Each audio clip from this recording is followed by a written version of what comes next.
ಇವತ್ತಿನ ವೆಹಿಕಲ್ ನಲ್ಲಿ power mode ಮತ್ತೆ ಈಕೋ ಮೋಡ್ ಅಂತ ಇದೆ. ತುಂಬಾ ಜನ ಇದನ್ನ ಗೊತ್ತಿಲ್ಲದೆ ಅದನ್ನ ಅಪ್ಲೈ ಮಾಡಿ ಡ್ರೈವಿಂಗ್ ಕೆಲಸ ಮಾಡ್ತಾ ಇದ್ದಾರೆ. ಇವಾಗ ಏನಾಗ್ಬಿಟ್ಟಿದೆ ಅಂದ್ರೆ, ಮೊದಲು ಈಕೋ ಮೋಡ್ ಇಲ್ಲದೆ ಪವರ್ ಮೋಡ್ ಇಲ್ಲದೆ ಗಾಡಿ ಓಡಿಸ್ಬೇಕಾದ್ರೆ ಮೈಲೇಜ್ ಬರ್ತಾ ಇರ್ಲಿಲ್ವಾ sir? Eco mode power mode ಇಂದ ನಿಮ್ಗೆ ನೀವು ಮೈಲೇಜ್ ಬರ್ಸ್ಬೇಕು ಅಂತ ಇದ್ರೆ ನಿಮ್ಮ ಡ್ರೈವಿಂಗ್ ಬಂದು ಫಸ್ಟ್ ಅಂತ.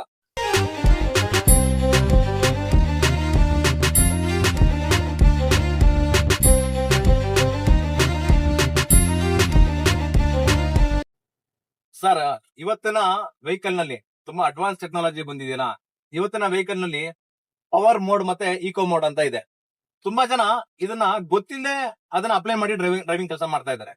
ಈ ಶೋರೂಮ್ ನಲ್ಲಿ ಗಾಡಿ ತಗೋಬೇಕಾದ್ರೆ ಏನ್ ಮಾಡ್ತಾರೆ ಅಂದ್ರೆ, ಸರ್ ನಮ್ ಗಾಡಿನಲ್ಲಿ ಈಕೋ ಮೋಡ್ ಅಂತ ಇದೆ, ಇದು ಒಳ್ಳೆ ಮೈಲೇಜ್ ಬರ್ತದೆ, ನೀವು ಲೋಡ್ ಹಾಕೊಂಡು ಹೋಗ್ಬೇಕಾದ್ರೆ ಪವರ್ ಮೋಡ್ ಹಾಕೋಬಿಡಿ, ನಿಮ್ಮ ವೆಹಿಕಲ್ ನ ಪವರ್ ಅವಾಗ ಇನ್ಕ್ರೀಸ್ ಆಗುತ್ತೆ, ನೀವು ಖಾಲಿ ಮಾಡ್ಕೊಂಡು ಬರ್ಬೇಕಾದ್ರೆ ಎಂಟಿ ವೆಹಿಕಲ್ ಇರ್ಬೇಕಾದ್ರೆ ಒಂದು ಈಕೋ ಮೋಡ್ ಹಾಕೋಬಿಡಿ ಅಂತ ಹೇಳಿರ್ತಾರೆ. ಇದನ್ನ ಕೇಳಿಸ್ಕೊಂಡಿದ್ದ ಡ್ರೈವರ್ ಏನ್ ಮಾಡ್ತಾನೆ, ಮೈಲೇಜ್ ಬರ್ತದಂತೆ ಈಕೋ ಮೋಡ್ ಹಾಕೊಂಡಾಗ ಅಂತ ತಾನು ಇಷ್ಟು ತಾನು ಯಾವಾಗ್ಲೂ ಈಕೋ ಮೋಡ್ ಅಲ್ಲೇ ವೆಹಿಕಲ್ ನ ಓಡಿಸ್ತಿರ್ತಾನೆ. ಸರ್, ಏನ್ ಈಕೋ ಮೋಡ್ ಅಂದ್ರೆ ಪವರ್ ಮೋಡ್ ಅಂದ್ರೆ? ಈಕೋ ಮೋಡ್ ಅಂದ್ರೆ ಎಕನಾಮಿ. ನಮ್ಮ ವೆಹಿಕಲ್ ನ ಒಂದು ನಾವು ಎಕನಾಮಿ ಸ್ಪೀಡ್ ನಲ್ಲಿ ಓಡಿಸ್ಕೊಂಡು ಹೋಗೋದಿಕ್ಕೆ ನಾವು ಅದನ್ನ ಎಕನಾಮಿ ಸ್ಪೀಡ್ ಅನ್ನು ಈಕೋ ಮೋಡ್ ಅಂತ ಹೇಳೋದು. ಇವಾಗ ಏನಾಗ್ಬಿಟ್ಟಿದೆ ಅಂದ್ರೆ, ಮೊದಲು ಈಕೋ ಮೋಡ್ ಇಲ್ಲದೆ ಪವರ್ ಮೋಡ್ ಇಲ್ಲದೆ ಗಾಡಿ ಓಡಿಸ್ಬೇಕಾದ್ರೆ ಮೈಲೇಜ್ ಬರ್ತಾ ಇರ್ಲಿಲ್ವಾ? ಬರ್ತಾ ಇರ್ಲಿಲ್ವಾ? ಬರ್ತಾ ಇತ್ತು. ಹೆಂಗ್ ಬರ್ತಾ ಇತ್ತು?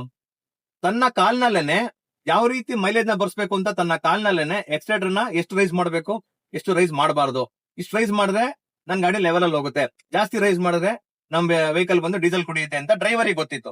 ಅವಾಗ ಅವನ್ ಏನ್ ಮಾಡಿದೆ ಅಂತಂದ್ರೆ, ಎಕನಾಮಿ ಮೋಡ್ ಇಲ್ದಂಗೆನೆ ವೆಹಿಕಲ್ ನ RPM ನೇ ಅಡ್ಜಸ್ಟ್ ಮಾಡ್ಕೊಂಡು ಲೆವೆಲ್ ರೋಡ್ ನಲ್ಲಿ ಹೇಗೆ ಓಡಿಸ್ಬೇಕು ಆ ರೀತಿ ಓಡಿಸ್ಕೊಂಡು ಎಕನಾಮಿ ಮೋಡ್ ನಲ್ಲೇ ವೆಹಿಕಲ್ ಡ್ರೈವ್ ಮಾಡ್ಕೊಂಡು ಹೋಗ್ತಾ ಇದ್ದ.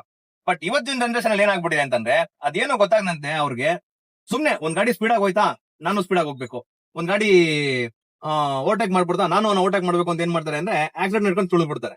ಆ ವೆಹಿಕಲ್ ಗೆ ಸಂಬಂಧನೇ ಪಟ್ಟಿರೋದಿಲ್ಲ, ಅದನ್ನ ಹಾಕೊಂಡು ತುಳಿದು ಬಿಡ್ತಾರೆ. ಅವಾಗ ಏನಾಗುತ್ತೆ ಅಂದ್ರೆ ಡೀಸೆಲ್ ಜಾಸ್ತಿ ಕೊಡ್ಬಿಡುತ್ತೆ. ಅದಕ್ಕೆ ಏನ್ ಮಾಡಿದ್ರು ಕಂಪ್ನಿಯಿಂದ ಅಂದ್ರೆ, ನಿನಗೆ ಹೇಳಿದ್ರೆ ಅರ್ಥ ಆಗಲ್ಲ, ಈ ತರ ಓಡಿಸ್ಬೇಡ ಅಂತ ನಿನ್ಗೆ ಹೇಳಿದ್ರೆ ಅರ್ಥ ಆಗಲ್ಲ, ನಿನ್ಗೆ ನಾವೇನೇ ಒಂದು ಸ್ವಿಚ್ ನ ಕೊಟ್ಬಿಟ್ಟಿದೀವಿ, ಈ ಸ್ವಿಚ್ ಬಂದು ಎಕನಾಮಿ ಮೋಡ್, ನೀನ್ ಎಷ್ಟೇ ತುಳಿದ್ರು ಗಾಡಿ ಹೋಗೋದಿಲ್ಲ ಅಂತ ಹೇಳಿ ಅದೊಂದು ಸೆನ್ಸರ್ ಫಿಟ್ ಮಾಡ್ಬಿಟ್ಟಿದ್ದಾರೆ. ಇವಾಗ ಏನಾಗುತ್ತೆ ಅಂದ್ರೆ, ಡ್ರೈವರ್ ಏನ್ ಮಾಡ್ತಾ ಇದ್ದಾನೆ ಅಂತಂದ್ರೆ, ವೆಹಿಕಲ್ ನ ಖಾಲಿ ಮಾಡ್ಕೊಂಡು ವಾಪಸ್ ಬರ್ಬೇಕಾದ್ರೆ ಅದೇ 80 ಕಿಲೋಮೀಟರ್ ಸ್ಪೀಡ್, ಅದೇ 60 ಕಿಲೋಮೀಟರ್ ಸ್ಪೀಡ್ ಅಲ್ಲಿ ಟ್ರೈ ಮಾಡ್ತಾ ಇದ್ದಾನೆ, ಅದೇ ಆಕ್ಸಿಡೆಂಟ್ ನ ಕೊಡ್ತಾ ಇದ್ದಾನೆ. ಆದ್ರೆ ಇಂಜಿನ್ ಬಂದು ನಿನ್ನ ಆಕ್ಸಿಡೆಂಟ್ ನ ತಗೋತಾ ಇಲ್ಲ ಅಷ್ಟೇ. ಬೇಡ ನನ್ಗೆ ಇದು, ನೀನು ಇಕೋ ಮೋಡ್ ಹಾಕಿದ್ಯಾ, ಎಕನಾಮಿ ಮೋಡ್ ಹಾಕಿದ್ಯಾ, ನಿನ್ನ ಈ ಪವರ್ ಬಂದು ನನಗೆ ಬೇಡ ಅಂತ ವಾಪಸ್ ತಳ್ತಾ ಇದೆ ಅಷ್ಟೇ. ಇಷ್ಟೇ ನಡೀತಾ ಇರೋದು, ಇಲ್ಲಿ ಇನ್ನೇನು ನಡೀತಾ ಇಲ್ಲ ಇಲ್ಲಿ. ಬಟ್ ಜನ ಏನ್ ತಿಳ್ಕೊಬಿಟ್ಟಿದ್ದಾರೆ ಅಂತಂದ್ರೆ, ಇಕೋ ಮೋಡ್ ಹಾಕಿದ ತಕ್ಷಣ ನಮ್ ಗಾಡಿನಲ್ಲಿ ಮೈಲೇಜ್ ಬಂದ್ಬಿಡ್ತದಂತೆ, ಪವರ್ ಮೋಡ್ ಹಾಕಿದ ತಕ್ಷಣ ನಮ್ ಗಾಡಿನ ಪಿಕಪ್ ಬಂದ್ಬಿಡ್ತದೆ ಅಂತ ತಿಳ್ಕೊಬಿಟ್ಟಿದ್ದಾರೆ.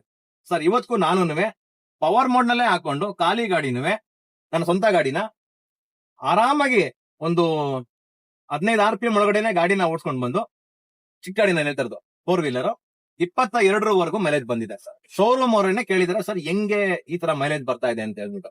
Sir, eco mode power mode ಇಂದ ನಿಮ್ಗೆ ನೀವು ಮೈಲೇಜ್ ಬರ್ಸ್ಬೇಕು ಅಂತ ಇದ್ರೆ ನಿಮ್ಮ ಡ್ರೈವಿಂಗ್ ಬಂದು ಫಸ್ಟ್ ಅಂತ. ಅದಿದ್ಲಿ ಇಲ್ದೆ ಹೋಗ್ಲಿ, ನನ್ನ ಕೈನಲ್ಲಿ ಒಳ್ಳೆ ಮೈಲೇಜ್ ಬರ್ತದೆ ಅಂತಂದ್ರೆ ನೀವು ಸೂಪರ್ ಡ್ರೈವಿಂಗ್ ಅಂತ. ಇದು ಈಕೋ ಮೋಡ್ಗೂ ಮ್ಯಾನ್ಯುವಲ್ ನಾವು ಓಡಿಸೋದಕ್ಕೂ ಇರೋಂತ ವ್ಯತ್ಯಾಸ. ಸೊ ಈಕೋ ಮೋಡ್ ನ ಹಾಕೊಂಡೆ ವೆಹಿಕಲ್ ನ ಓಡಿಸಿ ನಾನು ಬೇಡ ಅಂತ ಹೇಳ್ತಾ ಇಲ್ಲ. ಬಟ್ ಆದ್ರೂ ಈಕೋ ಮೋಡ್ ನ ಯಾವ ರೀತಿ ಯೂಸ್ ಮಾಡಬೇಕು, ಪವರ್ ಮೋಡ್ ನ ಯಾವ ರೀತಿ ಯೂಸ್ ಮಾಡಬೇಕು ಅಂತ. ಈಗ ಲೋಡ್ ಇತ್ತು ನಿಮ್ಮ ವೆಹಿಕಲ್ ನಲ್ಲಿ, ಒಂದು 18 ಟನ್ ಲೋಡ್ ಇತ್ತು ಅಂದಾಗ ಕೆಲವ್ರು ಏನ್ ಮಾಡ್ತಾರೆ ಅಂದ್ರೆ, ಮೈಲೇಜ್ ಬರ್ತದೆ ಅಂತ ಏನ್ ಮಾಡ್ತಾರೆ, ಈಕೋ ಮೋಡ್ ನ ಬಿಟ್ಬಿಡ್ತಾರೆ ಗಾಡಿನ. ಅವಾಗ ಏನ್ ಮಾಡ್ತಾರೆ ಅಂದ್ರೆ, ಆ ಲೋಡು ದಮ್ ಕಟ್ತಾ ಇರ್ತದೆ ಗಾಡಿಗೆ, ಪ್ಲಸ್ ಇಂಜಿನ್ಗೂ ಕೂಡ ಏನಾಗುತ್ತೆ ಅಂದ್ರೆ, ಸೆನ್ಸರ್ ಮುಖಾಂತರ ನೀವು ಎಷ್ಟೇ ಎಕ್ಸ್ಟ್ರಾ ಕೊಟ್ಟರು ಅದು ಪವರ್ ಸಪ್ಲೈ ಆಗ್ತಾ ಇರೋದಿಲ್ಲ. ಆಯ್ತಾ? ಅದಕ್ಕೇನು ನಿಮ್ಗೆ ಫ್ಯೂಲ್ ಸಪ್ಲೈ ಆಗ್ತಾ ಇರೋದಿಲ್ಲ. ಅದೇನ್ ಮಾಡ್ತಾರೆ ಅಂದ್ರೆ, ಎಷ್ಟು ಬೇಕು ಅಷ್ಟು ಮಾತ್ರ ತಗೊಂಡು ವಾಪಸ್ ಕಟ್ ಆಫ್ ಮಾಡಿ ವಾಪಸ್ ಕಳಿಸ್ತಾ ಇರ್ತದೆ. ಅವಾಗ ಏನಾಗುತ್ತೆ ಅಂದ್ರೆ, ನಿಮ್ಗೆ ಇಂಜಿನ್ಗೆ ಜಾಸ್ತಿ ಒತ್ತಡ ಬೀಳ್ತದೆ. ಅವಾಗ ಇಂಜಿನ್ ಏನ್ ಮಾಡ್ತದೆ ಅಂತಂದ್ರೆ, ಜಾಸ್ತಿ ಹೀಟ್ ಆಗೋದು, ಇಲ್ಲಾಂದ್ರೆ ಜಾಸ್ತಿ ಡೀಸೆಲ್ ಕುಡಿಯೋದು, ಈ ತರ ಶುರು ಮಾಡ್ಕೊಂಡು ಸ್ಟಾರ್ಟ್ ಆಗುತ್ತೆ. ಅದ್ರ ಬದಲು ಲೋಡ್ ಇರುವಾಗ ಪವರ್ ಮೋಡ್ ನಲ್ಲಿ, ಲೋಡ್ ಎಲ್ಲ ಖಾಲಿ ಆಗಿ ನೀವು ವಾಪಸ್ ಬರ್ತಾ ಇದ್ದೀರಾ, ಒಂದು ಲೆವೆಲ್ ರೋಡ್ ಇದೆ ಅಂತಂದಾಗ ಈಕೋ ಮೋಡ್ ನಲ್ಲಿ ಹಾಕೊಂಡು ನಿಧಾನಕ್ಕೆ ವೆಹಿಕಲ್ ನ ಡ್ರೈವ್ ಮಾಡಿ. ಇಲ್ಲ ನಮ್ಗೆ ಅದು ಅಡ್ಜಸ್ಟ್ ಆಗಲ್ಲ ಅಂತಂದ್ರೆ ಪವರ್ ಮೋಡ್ ನಲ್ಲೇನೆ 15ಕ್ಕಿಂತ ಜಾಸ್ತಿ ಹೋಗ್ದಂಗೆ, 60 ಕಿಲೋಮೀಟರ್ ಗಿಂತ ಜಾಸ್ತಿ ಹೋಗ್ದಂಗೆ ವೆಹಿಕಲ್ ನ ಡ್ರೈವ್ ಮಾಡ್ಕೊಂಡು ಬನ್ನಿ. ನೀವು ಈಕೋ ಮೋಡ್ ಹಾಕೊಡೋದಕ್ಕಿಂತ ನಿಮ್ ಕೈನಲ್ಲಿ ಜಾಸ್ತಿ ಮೈಲೇಜ್ ಬರ್ತದೆ. ಪಕ್ಕ ಹೇಳ್ತೀನಿ ಬೇಕಾದ್ರೆ ನಾನು.